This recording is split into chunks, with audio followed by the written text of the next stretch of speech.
Try to run through every possibility. It just didn't feel like appropriate emotionally for me at that moment. That's a good question, though. Yes, back there, sir. What was your inspiration for picking a Muslim immigrant? It's kind of the elephant in the immigration room. That's the question. Thank you. You're welcome. I don't know why. I get truthfully.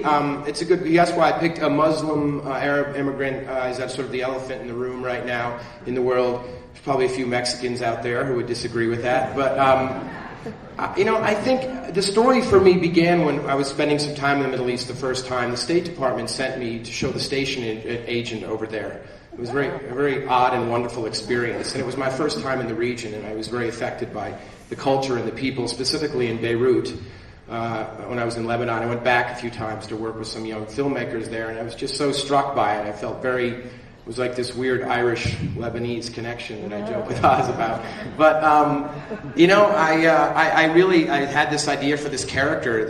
I think Tariq is a sort of a combination of a bunch of people I met over there who were creative, who were artists, who had this sort of joy for life and this kind of fearlessness and also this really gentle warmth. And so I think for me it always begins with the character, and that's where it started.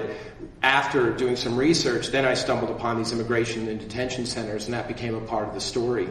So it just seemed a very organic part of the process for me.